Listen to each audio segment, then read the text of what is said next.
aso kung himasin at pakainin ng isang lalaki. Ang maamo at madulas na kasili sa Leyte. Alam niyo ba kung anong hayop ito? Feeling close ang hayop sa lugar na ito. Pero hindi aso o pusa, kundi isang kasili. Anong klaseng hayop ito at bakit maamo?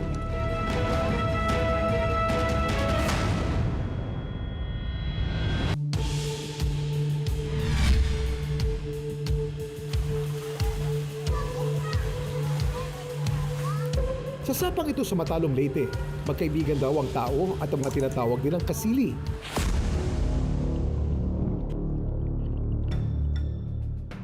O mas kilala natin na igat o eel. Pero di tulad ng ibang eel sa wild, ang igat dito ay malambing daw. Kuha ni Jose Christ, 30 taong gulang ang video na ito. Nalaman ko po ito sa pagliligo dito sa aming sapa. Nakita po namin kasi yung mga kasili dito, maliliit pa. Pero ngayon, marami na sila. Nakikitang binubuhat pa niya ang kasili. Aba, mukhang feel na feel pa nito ang mga bisig niya. Maya-maya pa, sumisid na si Jose Christ. Ang ingat naman parang feeling close na rin sa kanya. Siyempre, sa una natakot ako.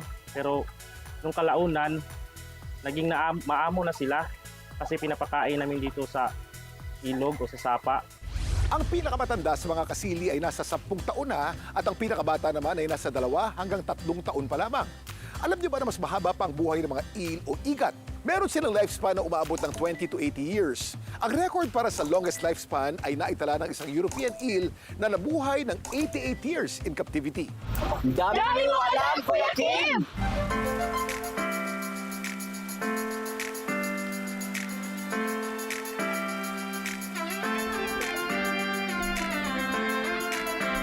Yung mga kasili, mga 1 metro ata yung pinakamalaki, pinakamahaba.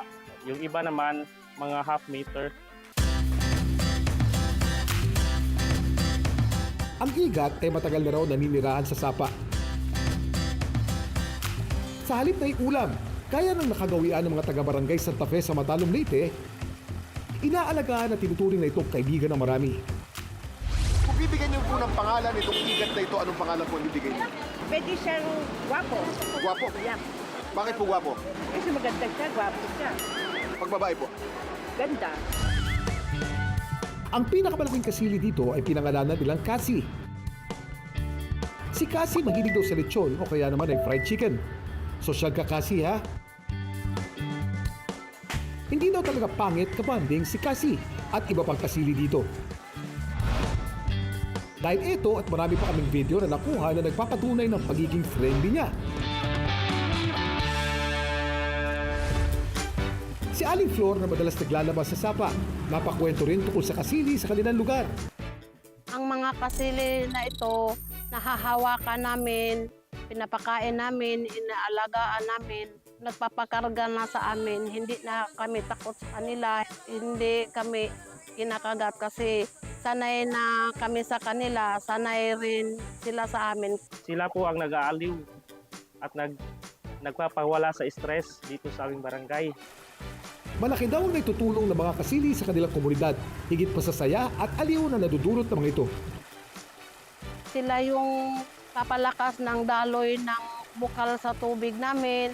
Kahit anong init, hindi nawawala ang tubig. Ano kaya ang masasabi ng eksperto kung bakit ganito kaamo ang mga kasili o eel sa lugar ni Jose Cris? At ano nga rin kaya ang uri ng eel na ito?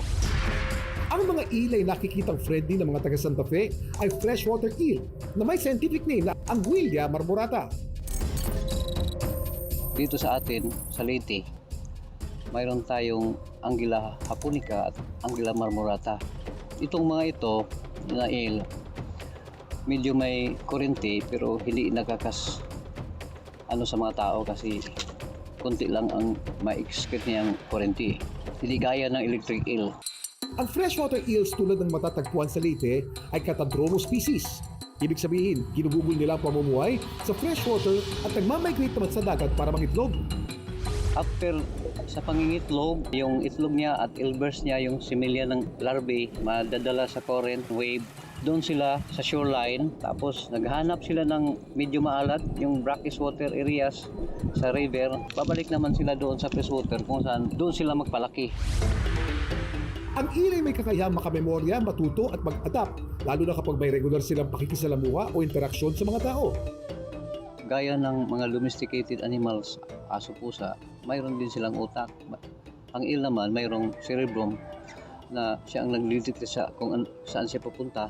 Mga labahan, spring na kung saan mayroong mga tao doon, may pagkain, simple naman, hindi sila threatened.